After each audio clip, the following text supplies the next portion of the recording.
Welcome everyone, and thank you for joining us for the webcast #MeToo, #TimesUp, how these campaigns are changing the face of compensation, sponsored by Curo Compensation and presented by Ruth Thomas.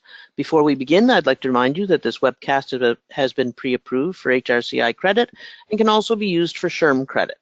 Please be sure to attend the complete webcast in order to receive your credits. After the webcast, you'll receive an email from HR.com within 1 to 2 business days. It will include the certification credit information for you. You can also log into HR.com and go to View My Credits page, where you can see the credits you have received. If you have any questions today for our presenters or for HR.com, please type them into the Questions tab on your GoToWebinar control panel, and we will follow up with you. It is now my pleasure to turn it over to our presenter, Ruth Thomas. Hi, hello everybody, and thank you for attending this webinar. My name is Ruth Thomas and I'm a senior consultant at Curo Compensation, and delighted to be taking you through this session today, where we'll be going to focus on how the Me Too and Time's Up campaigns have changed the face of compensation, and focusing on the issues of equal pay and gender pay. And I'll just take you through the agenda for today's session. So I'll briefly start with an introduction on Curo, the company, so you understand who we are and who I work for. That's a quick overview, before looking and exploring about the impact of the Me Too and Time's Up campaigns. I'll then focus on explaining the difference between equal pay and gender pay gaps, and then how you can tackle both of those issues within your own organisations, before concluding on how to drive a fair pay agenda and why that's important. There's quite a bit of content to get through, so my preference is to try and keep the questions to the end. But if you think of a question as we're going through, then please do type that into the go-to panel. And if there is an appropriate moment, I will take that question. If not, I'll address those all at the end of the session. So just a brief overview on Curo. We're an HR technology company, and we are total compensation management specialists. So we provide software that help organisations manage their compensation processes. And we have 3 products: our enterprise product, a specific product for the UK market focusing on gender pay gap reporting, and a new product that we're releasing called Curo Lite, which is essentially a shrink-wrapped version of our enterprise product, geared more at smaller to medium-sized companies. We work with many companies, over 70 companies globally, across many jurisdictions, and we have a growing list of partners with whom we work with, either for implementation support or to help to distribute our product. And I'm just going to share with you a few of the clients with whom we work, and they're just a few of that subset of over 70 clients. And if you want to find any more about Curo, who we work with, then you can do that either through our own website or through our listing on hr.com. Okay, so on to today's content.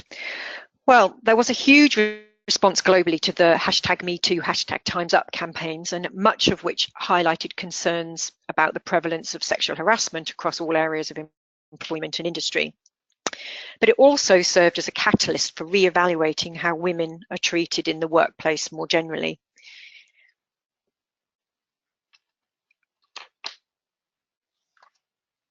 And at the time of the Golden Globes, when there was a lot of focus on these campaigns, some activists took the opportunity to highlight that the lack of equal or fair pay was actually in itself a form of violence that they called economic violence.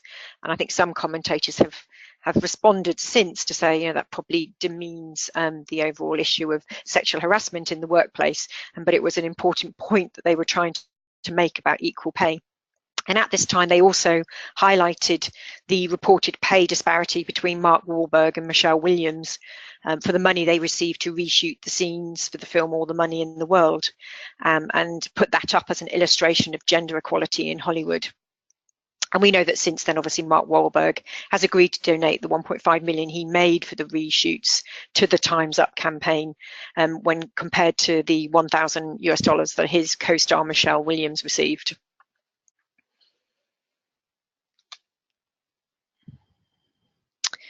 But pay inequity in Hollywood isn't really new news, and Forbes magazine published annually their top paid actors and actresses list. And this diagram here is their last list from August 2017, which continues to highlight how pay equity is prevailing in Hollywood. And you can see from this chart that the top 10 actors banked a cumulative 488.5 million, nearly 3 times the 172.5 million, the combined total of the top 10 earning women made. And only 3 actresses made more than 20 million in the 12 months, whereas 16 actors broached that mark. So you can see Emma Stone comes in, I think, at about number 13. She's the first most highly paid actress in that field there. So it seems that the entertainment sector, like any other sector, is trying to understand the complex set of issues that lead to this inequity, to try and understand how they can improve it. And I've just put up a few of the suggestions of what has been reported as to why this pay inequality exists in Hollywood. So one of the key reasons seems to be, over these blockbuster movies that pay the sizable back-end profits. So your superhero movies or your chain movies, and there are very few female characters in those movies, and that may be a significant impact. And if you look at the actors who are featuring at the higher end of this pay scale, you can see there that they are the type of actors that will appear in those movies.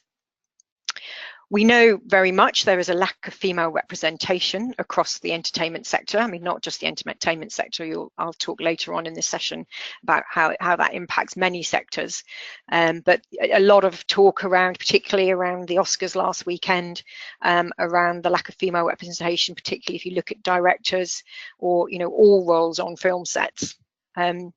Another couple of reasons put forward has been the reticence to negotiate. So it's not always seen as a female competency to be a hard negotiator. And I think Jennifer Lawrence is one of the more public figures who has come forward who talked about when it came to equal pay for American Hustle, the movie that she appeared in back in 2015, and she felt she didn't want to seem too difficult or too much of a diva, and therefore she didn't negotiate as hard as she then wished she had once she found out how she had been paid relative to her male co-stars in that movie. And then sometimes there's this lack of awareness or assumption, both from males and females, that they were not actually paid the same. And I think, in the UK here, we've had this issue with the BBC. I think it's been widely reported globally. They published their top paid presenters in their annual report last year. And that showed, a number of key issues, particularly for there were 2 presenters who feature in a show called The One Show here. And they were actually had a pay disparity when actually they thought or assumed that they were paid the same. And some of those issues, play out beyond the entertainment industry.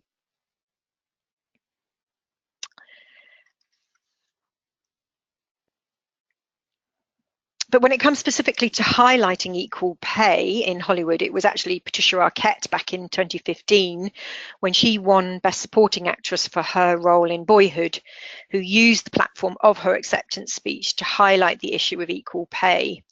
And following this speech that year, a number of high-profile female actors echoed Arquette's appeal during interviews to assail pay inequality in Hollywood, which is the supposed bastion of liberalism. Some commentators have even suggested that the level of public debate that happened that year did help to spur activity towards the passing of the California Pay Act back in 2015. That happened in October of that year.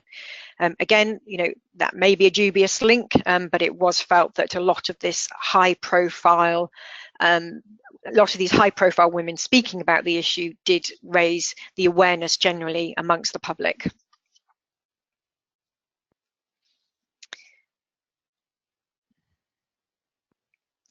But I think what is true is with these populist calls for justice, these campaigns such as Me Too and Think Now are, that these high-profile orators fuel public awareness, and they do empower women to question the status quo at an individual level.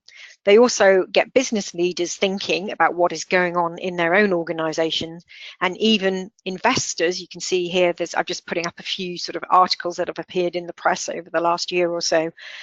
Here we have investors considering what is going on when it comes to women's issues, and considering this an opportunity to invest in companies that support women. So we're definitely seeing from these campaigns a driving of awareness and an empowerment of all participants when it comes to addressing the equal pay. Oh, sorry, I've just skipped a slide there.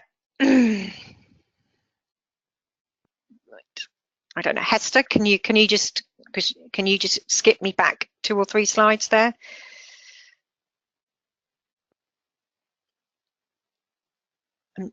And yeah, and one more, thank you. Right, so just to conclude on this point about Hollywood and the entertainment industry, I stayed up late because obviously I'm based in the UK, so I had a late night watching the Oscars on Sunday night. And really, you know, this 90th celebration of the Oscars has been billed as one of the more diverse Oscars to date, not only in terms of the nominees across the categories, but also the content of the nominated films. But I thought it was interesting, I guess the only point I'm just going to make here is to see the debate move on from the gender issue to a wider diversity focus. And that was very much highlighted by Frances McDormand when she concluded her speech with those words, inclusion rider, which we've all seen, you know, reported what that means now over the press in the last week. But essentially it's a clause that an actor can insist to be inserted in their contract that requires the cast and crew on a film set to meet a certain level of diversity. And you can also have associated penalties with not meeting those levels of diversity. And we've also seen this new hashtag emerging, the hashtag #OscarsSoWhite, which is campaigning for more representation of people of colour in film. But I did think the Oscars choice of advertisers was quite interesting. So I think those of you that hopefully watched the Oscars would have seen the Commission 3 short films by Walmart, which were designed to celebrate female empowerment.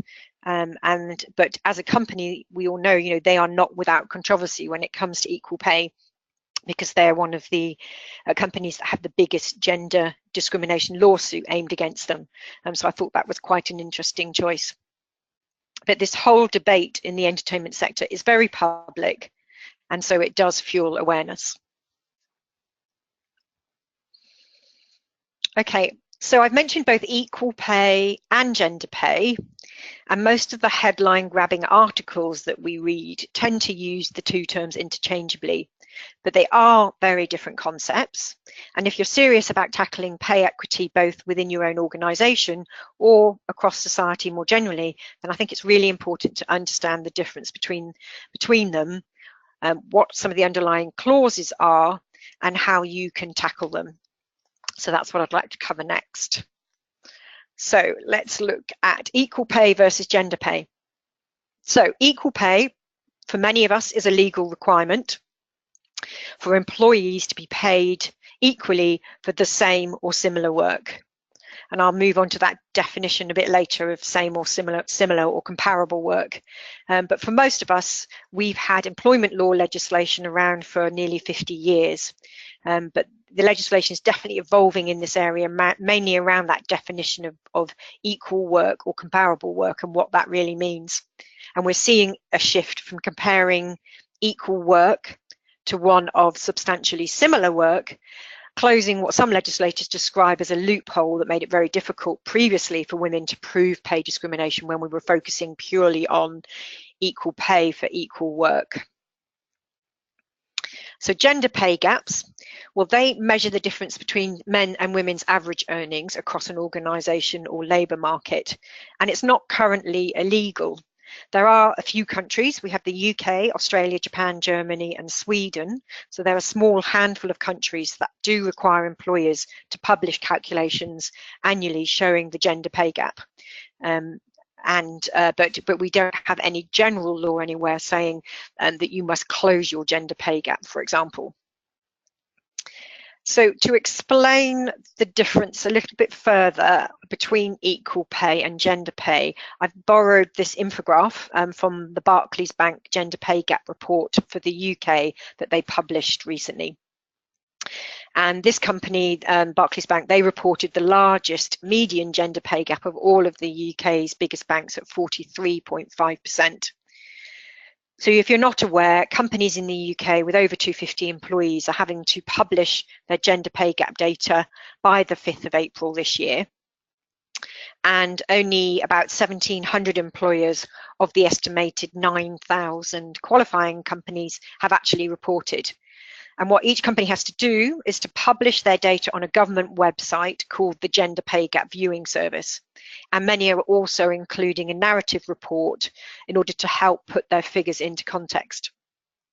It's a really useful source of information to see how individual companies are tackling this issue. And if you have time, just Google UK Government Gender Pay Gap Viewing Service and have a look at some of the reports that have been published by the companies. It's a good body of material around this subject. Anyway, so back to their chart that I've borrowed. So this is their attempt at explaining why you can have gender pay gaps even though you have equal pay. So in their first example on the left, they have a greater proportion of men in highly paid roles, although they're paid the same, with more women in lower paid roles. And if you work through the calculations, you can see that despite the fact that the men and women at the different levels are earning equally, we still have a gender pay gap of 48.8%. And the same for the second example. So now they have an equal number of men and women in highly paid roles, but more women in lower and the mid and lower paid roles. We have a slightly less or lower gender pay gap, but we still have a significant gap of 32.3%. So it's just worth pointing out here that in the UK, the way that we report the gender pay gap is taking the difference between men and women's hourly pay and comparing that as a percentage of men's pay. So for most companies who are reporting on the gender pay gap viewing service, they claim that this is predominantly to do with male and female representation across the workforce, as shown in this example here, and that many have more men in senior roles and more women in junior roles. But there are a lot of other issues going on.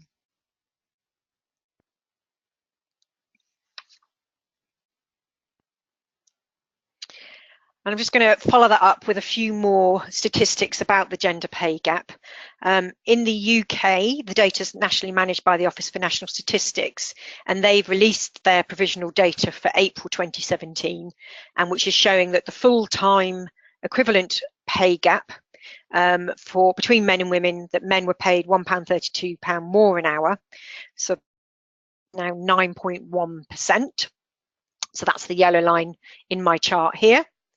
And then they report a separate figure for part-time employees, and again that has come down from 6.1% to 5.1%, but the combined comparison, when you combine all full-time and part-time employees, the rate interestingly actually jumped from 18.2 to 18.4 from 2016 to 17, but they've explained that more as a statistical issue to do more with the number of full-time employees coming into the workplace. In the USA, obviously, you have data available on pay gaps too from the Bureau of Labour Statistics and other sources. And current statistics indicate that the women's unadjusted annual salary is 82% of that of average man's pay. And I've just included here this chart that I find useful from the National Women's Law Centre that highlights the pay gap map state by state. I think one of the interesting things to notice there, I've just moved on from that chart, is actually the key issue is the progress of closing the pay gaps, which has been the main issue. And that's why we've seen the legislation come into play in the UK, because the government here decided that transparency would help to increase the speed of closing the pay gap. And that is the same approach being used by some other countries. Okay, so I've highlighted hopefully the difference between equal pay and gender pay gap, and I wanted to look at how you might tackle these issues in your own organisation. Starting with equal pay, well, there's a lot of legislation, as I've mentioned, around. I mean, there's a lot happening in the US, particularly this year. So you've got at least 13 states implementing new laws this year to help bolster pay equity. And there are another 11 states considering passing pay equity related laws this year. Internationally, 2/3 of OECD countries have introduced new policies on pay equality since 2013. And a lot of what's happening here is changing the definition of the nature of equal pay for equal work, and the comparisons that are that you can use in order to do those comparisons, and maybe focusing more from being job-specific comparisons to looking at work that is substantially similar or has similar working conditions. Another key point worth noting is Iceland. They, from the 1st of January this year, they took a step, equity pay legislation, a step further with their equal pay certification. So what they require is that companies and government agencies who employ more than 25 people have to obtain a government certification for their equal pay policies, and if those policies are failing to demonstrate pay equity, then they may face fines. So it's a different tactic, but they're doing the same thing. They're trying to tackle this issue that although many countries have had equal pay legislation for decades now, most countries still have a pay gap. And I guess my final point on legislation before I move on here is the legislation that we expect to see being rolled out over the next 12 to 24 months is not just going to be focused on gender. So we're going to see also including here ethnicity, and also legislation around executive pay gaps. So I'm going to move to my first poll question, which Hester, I think you're going to run the poll for me. But the question I'd like to just find out from you is, before I go on to talk about equal pay audits, have you conducted an equal pay audit in your organisation? And you just have the 4 options there. So you can either say yes, you're currently undergoing, you're currently considering, and not so far. And obviously this is confidential because I know there are issues about disclosing whether you're under an equal pay audit at the moment. But if you could just indicate there which category you fit into, and I'll be interested to just see the results of that short poll in a couple of minutes.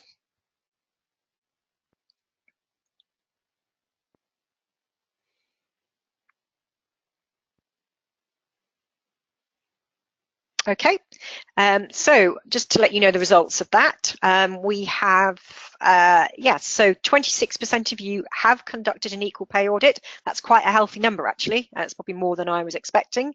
6% of you are currently undergoing, 10% currently considering, and 58% not so far.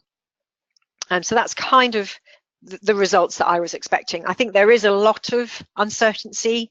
I'm going to come on and talk about it, this main issue of to do or not to do a self-evaluation or an equal pay audit and the potential legal consequences of that. And that's what I'm going to come on to talk about next.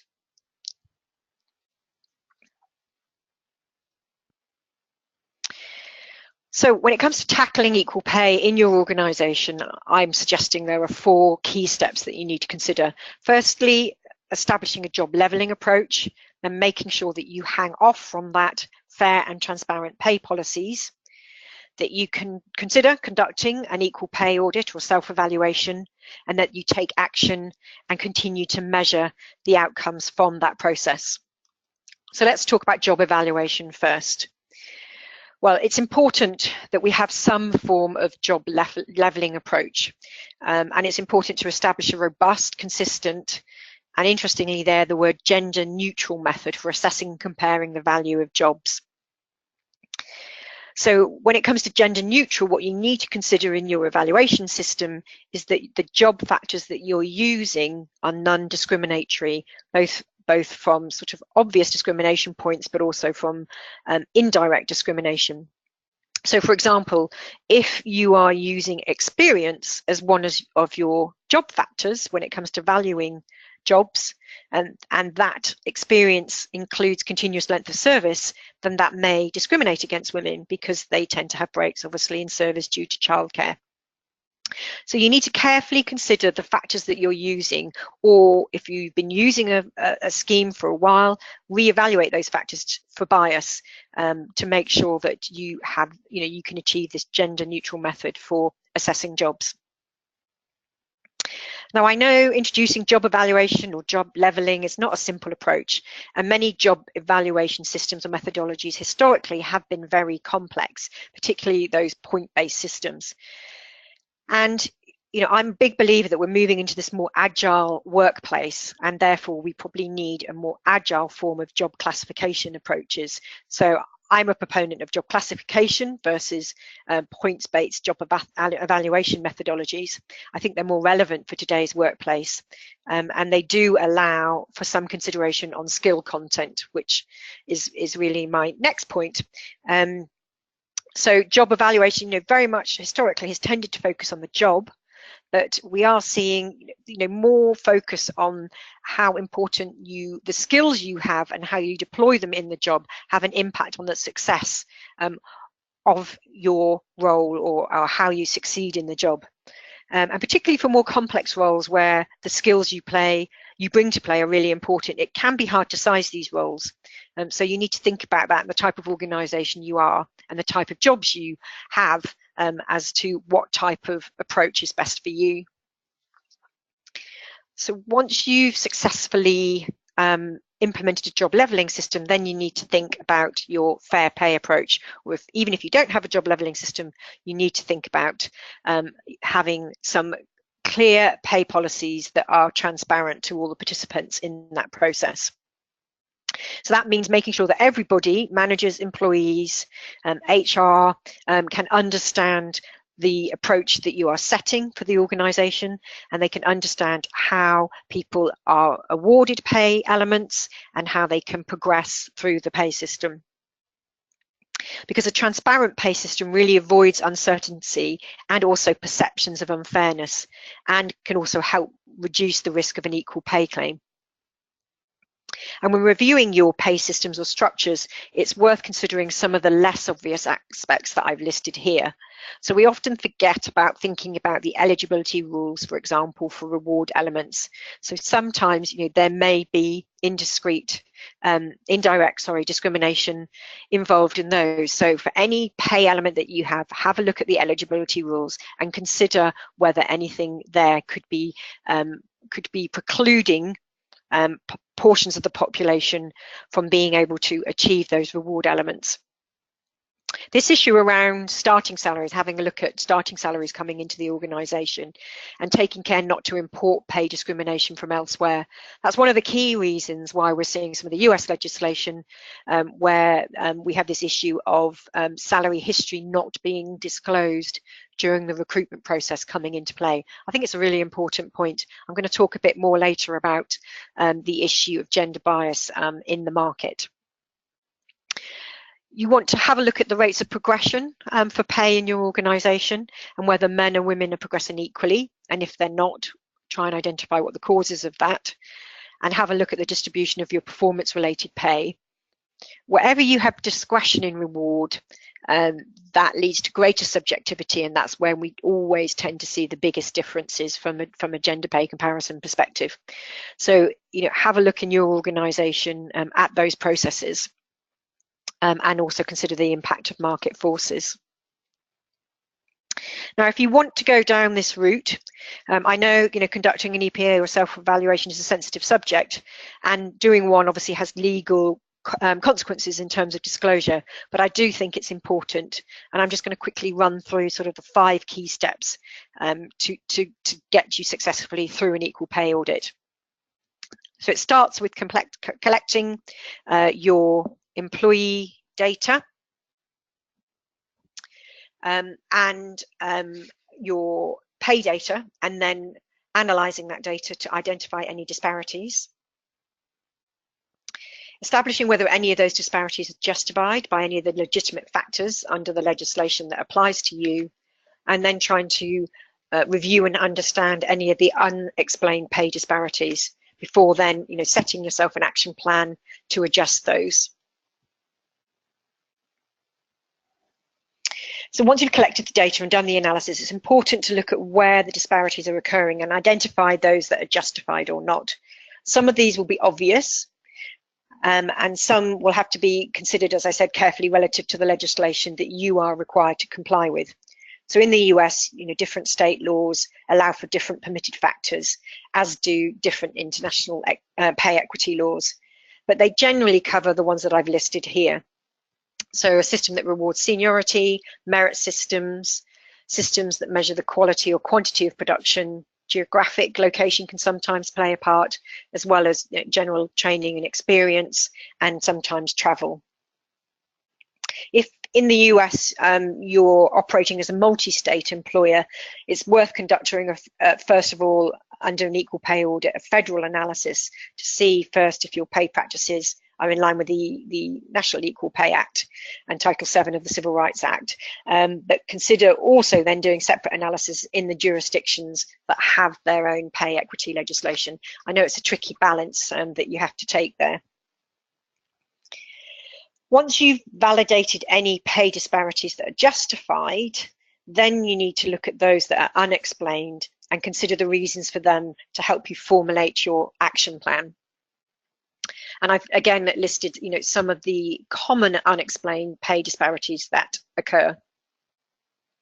So sometimes, that's due to a lack of meaningful guidance on all components of compensation, this transparency issue, and a failure to train management on how to make decisions. I still, talk with many clients, talk with many employers, and there seems to be this reticence to empower managers to make pay decisions. We're too scared of them making mistakes. But I am a big believer that, they are the ones at the coalface and they need to be making pay decisions. And really, we need to transfer that knowledge from HR, from reward to managers and empower them to make those business decisions. I've talked about the issue of subjective decision making. That's often one of the reasons where disparities can occur, as well as things like unconscious bias and also, interestingly, historical pay practices. So, when you look at pay differences in your own organisation, and this applies both for equal pay and gender pay gaps, always consider where you've brought out any pay arrangements previously, and sometimes that may go back quite a long way. I think the one example I've seen in the UK here is the police force, and they talk about it in their gender pay gap, where they've identified that some of the base pay disparity that's occurring for them is because of allowances that they brought out over 15 years ago, and often, as is often the case with allowances, a lot of allowances are the qualifying characteristic of those, things like overtime and shift work, are working either antisocial hours or working more hours, which again is something more men tend to do than women. And so more men got those allowances, more men had those allowances brought out, and that is potentially leading to some of the pay disparity that we're still experiencing today. So for your own organisation, you need to maybe look back in time. You may have had mergers or acquisitions, arrangements where pay has been brought out, and that may be impacting some of the differences that you're seeing. So once you've done your EPA, then you need to think about the steps to taking action to correct that. So sometimes that may be about re-leveling people within the organisation. Sometimes you may need to increase pay. Most of the time, legally, you can't obviously decrease pay. I think Salesforce is one of the best examples more recently of this. So we know that they've spent nearly $3 million to eliminate statistically significant differences in pay. And they just repeated that exercise because they've just been through another acquisition. It's important to implement pay ranges or guidelines for each position or classification and help to communicate those both with managers and with employees. And make sure that the policies that you're implementing help to limit subjectivity. Also important here to document pay decisions. So at the time that managers are making decisions where they may be exceptional decisions, get them to document or justify the reasons for those, because they will help for any challenges that you may have over equal pay claims. For example, in our own solutions that we offer to organisations, we have inbuilt alerts that allow users to enter justifications that are then recorded and are clearly audit trail recorded, and that will help, you know, organisations looking to make sure that they can defend themselves against equal pay claims. And I guess my final point here is ensuring that you meet your legal obligation to provide equal pay for women and men is not a one-off event, and that you need to continue to review it and make adjustments year over year. So I've given you some guidelines there on how to tackle equal pay. It's a tricky process. There's a lot involved, and it works in a pure theoretical environment. But when you translate that to, you know, the organisations and the real world that we all work in, it does raise some interesting conundrums because of all the complex issues that are going on. So let's talk about market pay first. So one permitted differentiator in some legislation is where market differentials show that although the work may be of equal value, the market for one role is different for another. So the market rate for one role may be different to another. So the issue here is the market in question, where we all go to get our market data, is actually based on current incumbents. And we're getting that data via salary surveys or pay clubs. But we know that gender pay gap exists in that market. So we end up in this strange situation where the market itself is potentially unfairly distorted. And currently, you know, it is a genuine material defence under equal pay legislation to justify the difference on this basis. But I think as long as you can show that your company regularly compares pay to the market, and it's not just using it as a defence for an equal pay claim, then you put yourself into a good position. I've talked about this difference between job and skill-based work. The future is very much moving towards, you know, an agile workplace where potentially it will be more about us deploying skills rather than working in discrete boxes of jobs. So I think you need to look at the characteristics and the culture of your own organisation. How agile is your organisation? How important are jobs, or is the type of work that goes on and the way that talent is deployed in your organisation more skill-based? And then you need to think about how you're going to value those jobs, because that's the one big issue I have. One, over job evaluation, and also because a lot of market pay is related to jobs, and I don't know how we're going to adjust in the future to market pay that is maybe completely skill related.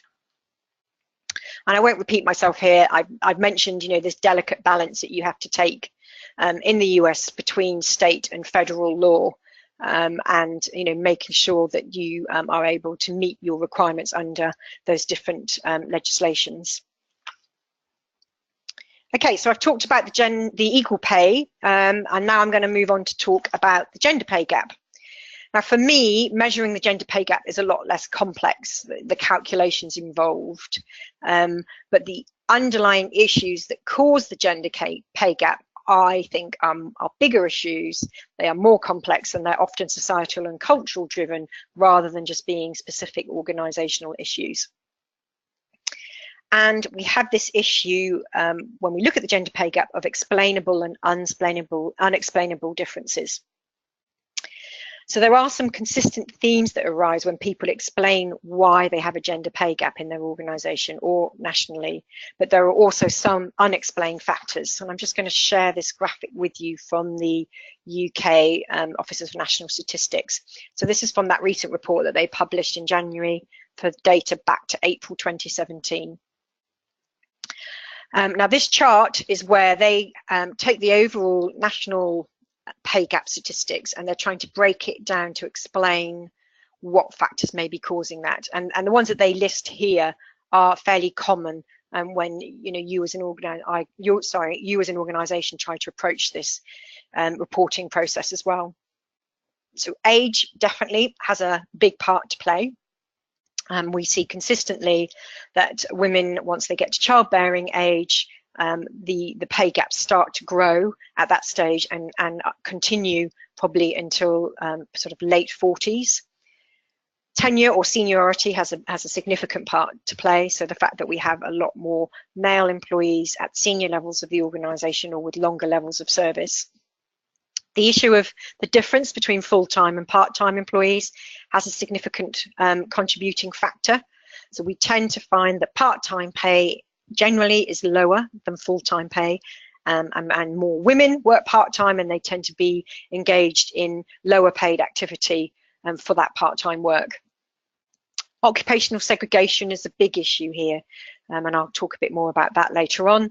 Region of work can have a part to play, down to market rates. It's interesting there that business side, had a negative part to play in the pay gap contributing factors, and then what sector you are in did have a part to play. But you can see there that the biggest element of the overall pay gap was unexplained. So that's where organisations, are unable to identify any of those main causes for explaining their pay gap difference. Okay, so I'm just going to move on to my second and final poll question. I asked you earlier if any of you have conducted an equal pay audit. Now, just be interested to see, I know it's not a legal requirement in the US, whether any of you have conducted gender pay gap analysis in your organisation. And I'm going to hand over to hr.com. Yep, so you've got an extra option here. So you can say, yes, you have done analysis. You have, but you've just done it for your UK legal entity or maybe some other international entity. You're currently ongoing, currently considering, and not so far.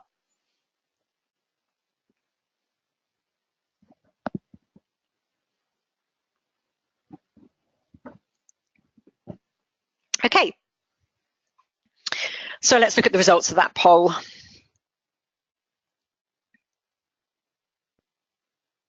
Right, so we're seeing that 17% of you have, I don't have sight of where you all are attending from. I think we do have some attendees from the UK, and I guess some of you, if you're attending in the US, may have international organisations. Some have just reported for the their UK legal entity, some 4% currently undergoing, 9% currently considering, and 69% not so far. I'm just going to pick up on that point about reporting internationally. Some of the organisations I've been speaking to who are doing the reporting here in the UK, they've obviously taken that information to their executive board internationally, and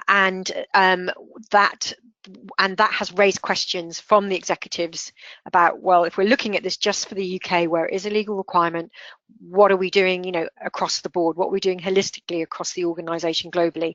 And so I think, I am seeing some reward leaders being asked to do this analysis globally. And it's something that we're thinking about in the development of our product, or in our gender pay gap product, about whether we make it a product that people can use globally and maybe select different methodologies for calculating that. Okay, that was interesting. Thanks very much for your responses there. I'm going to move on to continue to talk about the gender pay gap then. So some of the key areas of analysis, obviously the headline statistics are the mean and median for normally fixed pay and bonus pay. Once you've got those headline statistics, it's really important to break that down, and these are the common recommended streams to go down in terms of analysing those pay gaps. So bonus has a big skewing factor most of the time in your pay gap. So if you're combining total compensation, total cash compensation, you might also want to look at stripping out fixed pay and incentive pay, and seeing what the difference is there, and seeing if you've got more equity when you're looking at just fixed pay, and what the impact is when you include your incentive pay. I've talked about the issues around full-time equivalent and non-full-time equivalent employees. It's important to understand, if you have two different pay rates going on in your organisation, and the reasons for those, and making sure that that they are either justifiable or addressing them if they're not. It's important to look definitely at the impact of seniority and tenure, and also breaking GPG down by age, as I've mentioned previously, and by employee groups to look at occupational segregation issues. Definitely have a look at the impact of bonus schemes. If your bonus scheme works on a percentage of salary, then you're just further baking in that inequity, because you've already got the inequity on salary, and then once you layer over bonuses, you're just continuing to exacerbate that. I've talked already about the impact of allowances, and where they have a part to play in the whole equal pay gender pay gap story. and the impact of historical pay arrangements. Impact of salary sacrifice is normally very specific for if you're doing UK reporting. I won't spend a lot of time on that, but in the UK legislation, when you the definition of pay excludes salary sacrifice payments for any flexible benefit schemes that you might be running. And that does have a skewing factor because we see generally underneath salary sacrifice schemes more women take up things like additional leave or childcare. And so therefore, if you exclude that from their pay, you're just sort of making the problem even worse in terms of the gender pay gap.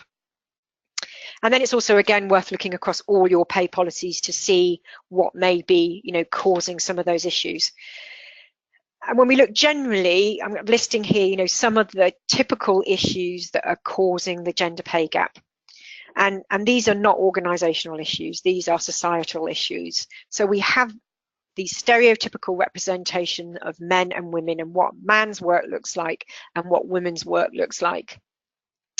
And we know that we have, fewer women working in some of the more STEM-based professions, and there's a lot of initiatives underplay in education and from governments, trying to encourage women into these fields, and also a lot of work on careers advice and guidance for girls, helping them, to understand that they can break into those sectors that have been traditionally defined as male working sectors. And then there's a whole list of other issues. One of those, lack of well-paid part-time or flexible work at a senior level. I mean, that's really being cited as one of the key things that you probably need to look at addressing within your own organisation, along with things like lack of diverse senior female role models and mentoring and return to work policies. Interestingly, today in the UK, the government has just announced some new public funding aimed at support for people returning to the private sector workforce after career breaks spent caring for family members. And I think, these initiatives need to happen both at a government level, a national level, and at an organisational level.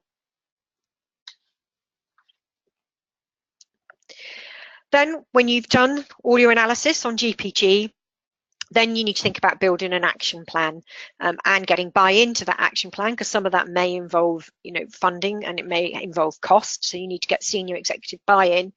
But these are some of the key areas that people are looking at, knowing and understanding where and when women opt out of your workforce in terms of career progression and what those barriers to career progression might be. Looking at your recruitment practices. So what's being encouraged here is, analysing your recruitment pipeline, analysing shortlists, seeing where people fall off the bus during that selection process, and who are those people, what are the characteristics of those people, and if there are diversity issues related to that, then you need to think about addressing that in your recruitment systems.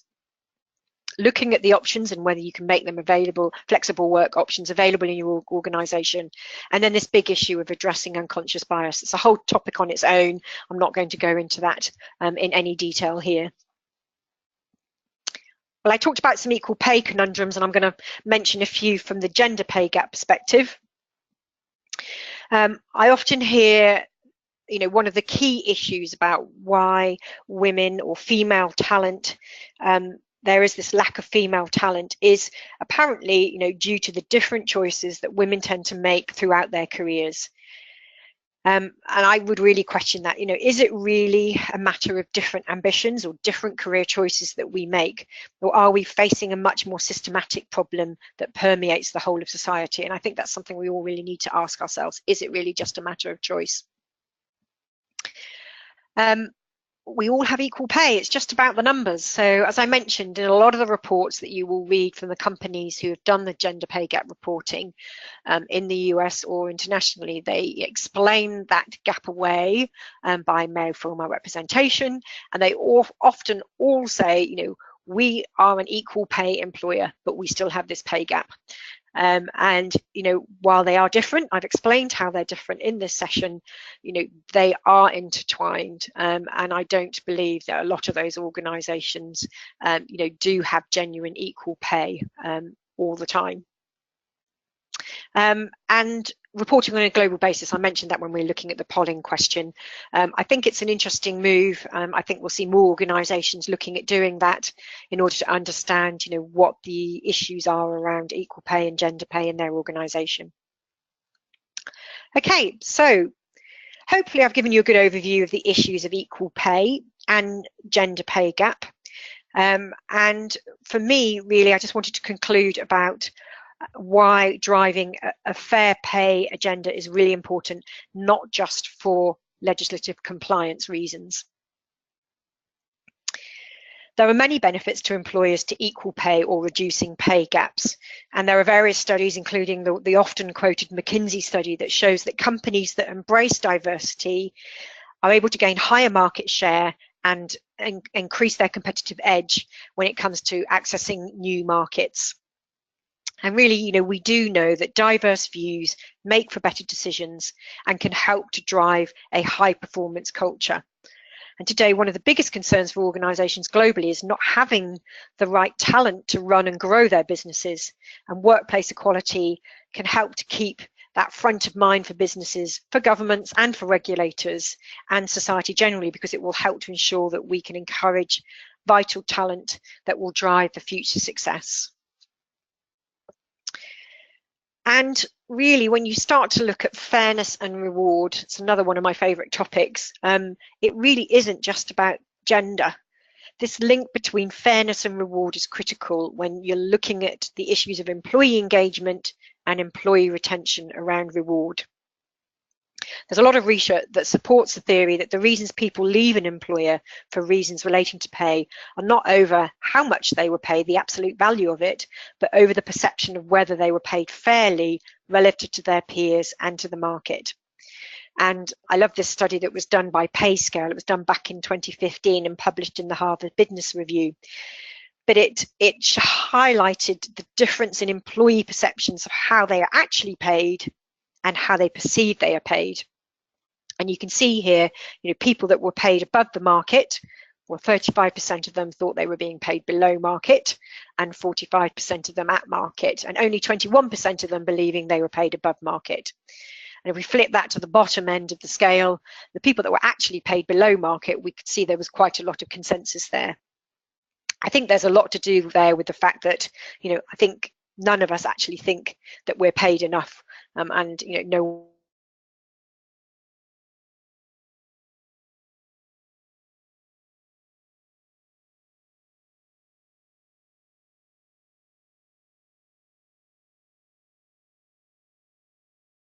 but I think here about how people perceive their pay matters more than what they're actually paid, and that the more information they have, the more transparent that you are about your pay practices, the less likely they are to quit. And so I'm going to conclude there with my final slide, which is how to drive a fair pay agenda. So it's a checklist really for you to take away and consider how many of these you could answer yes to in your own organisation. If you can answer yes to over 50% of them, then I think you're in a good place. But you know, it's a clear agenda for how to move forward in terms of fair pay, equal pay in your organisation. So at that point, I would like to pause and open to any questions that anybody may have. I can see that some have come in during the session, so I'll have a quick look at those. And then if you would like to submit any questions, then please do.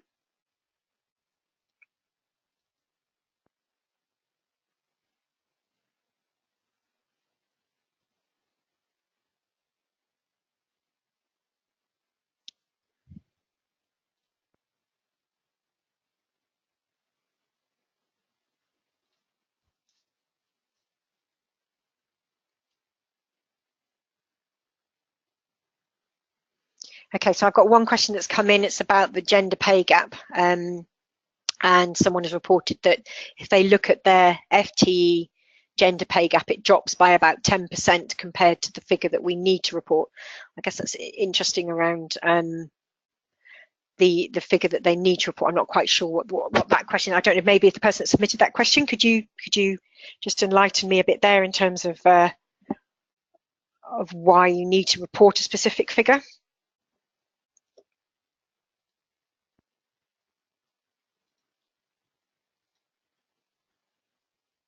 Right, okay, so that's based on the UK reporting requirements. Okay.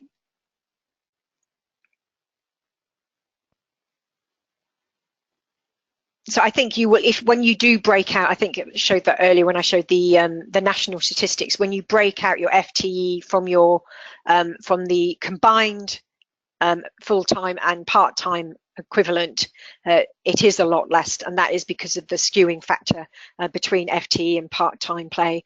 I think you will see that that is in line with the national statistics. So while we're seeing the national statistics in the UK are 18.2% for the combined full-time and part-time employees, it is down to I think it was 9.1% for full-time equivalent employees.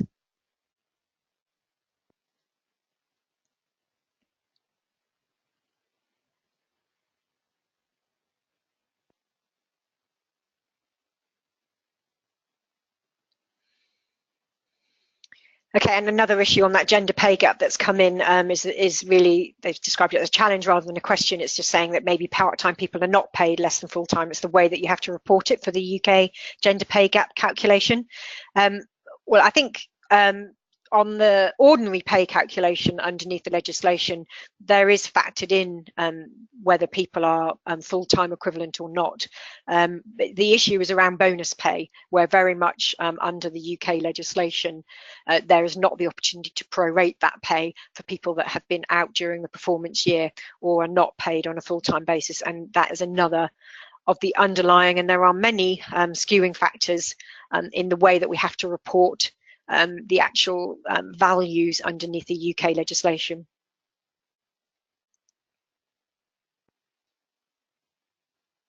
Okay, just see if there are any more questions coming in.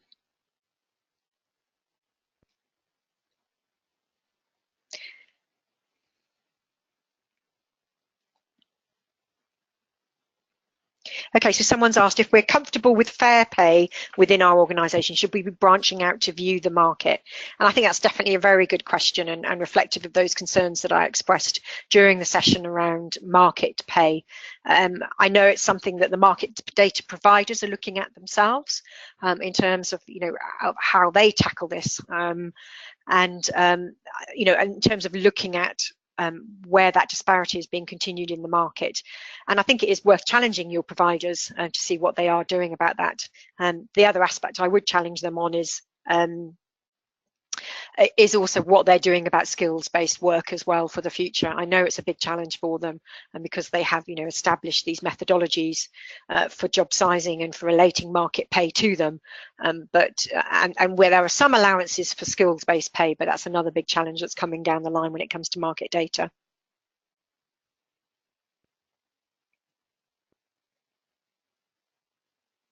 Okay, well, I think we're just coming to the end of our time there. So I'm going to pass back to hr.com. Thank you all very much for attending the session today. I hope you found that useful and you have some ideas to take away back to your workplace, and I'll look forward to hearing your feedback. And if you have any other questions that you want to follow up, then please do get in touch. Thank you, Ruth, for presenting this very informative webcast today. Just a few reminders for the attendees. If you'd like to view this webcast again, the archive recording will be available for up to 7 days on the hr.com website. All webcast credits are stored in your hr.com account. Please watch for your hr.com email to arrive within 1 to 2 business days. It will contain the certification credit information for you. Your feedback is important to us. Please take a moment to fill out the exit survey that will appear on your screen once the webcast is ended. This concludes our webcast. Please enjoy the rest of your day.